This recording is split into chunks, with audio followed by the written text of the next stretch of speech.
Hi, I Adarsh Sukla welcome you again on my YouTube channel with another book review. Before I proceed for the review, I would like to narrate you a story.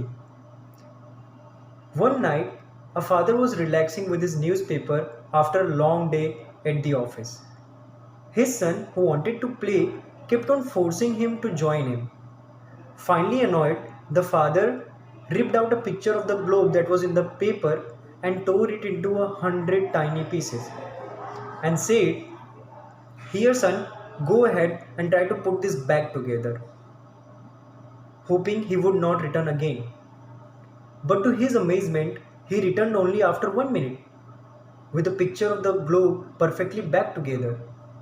When astonished father asked how he achieved this feat, the son smiled and gently replied, "Dad, on the other side of the globe, there was a picture of a person. Once I got the person together, the world was okay." So, what is the fundamental lesson that you derive from this story? It is once you get yourself together, your world will be okay. I was so moved by the story that I thought to share it with you.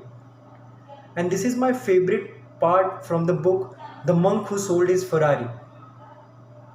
Written by a Canadian writer, Robbin Sharma, is an amazing book with practical knowledge and practical techniques that can help you live a life full of happiness, health, wealth, inner peace, and positivity. The story starts with a scene of courtroom where a famous millionaire trial lawyer, the great Julian Mantle, collapses in the middle of the courtroom of a heart attack. He was enormously successful. He had a spectacular mansion, income in seven figures, a private jet, a summer home, and a red slick Ferrari. He achieved everything most people could ever want. The witness to this shocking incident is John, who is his associate lawyer and has been a good friend to him.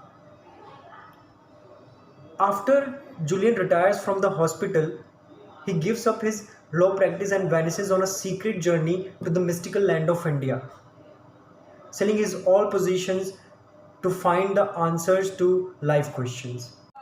In India, he visits a secret place in the Himalayan valleys called Sivana, where he meets enlightened sages who completely transform his life.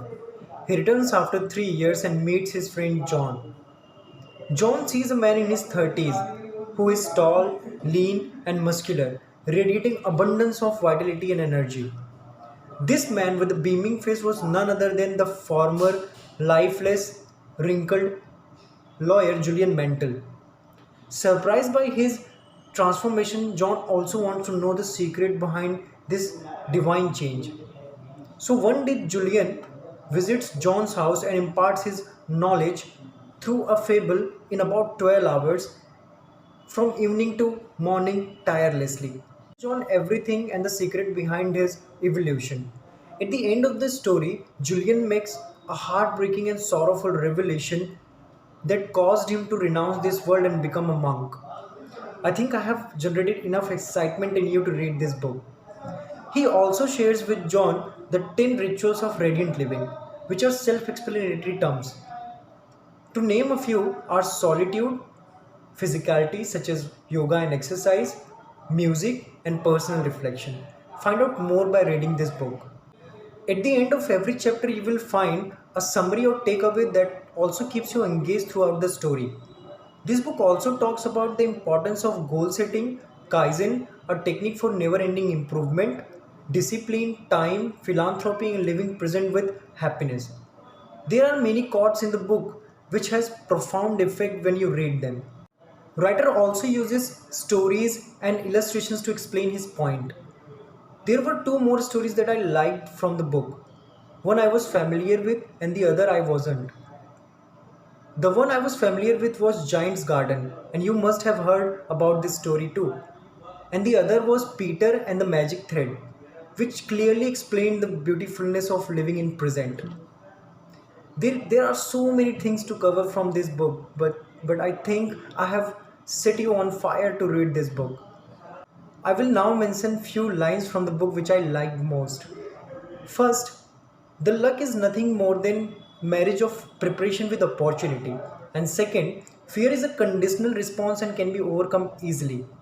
And the third, the limits that you set on your life are those that are set yourself. These were the lines which caught me really well. Now, at the very end, I would like to quote a quote from the book by Mahatma Gandhi, and it goes like that.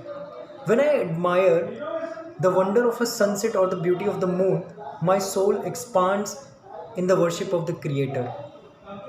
Do give a good read to this book and let me know your experience in the comment section. You can also reach me on the social media, of which the links are attached below. Thank you.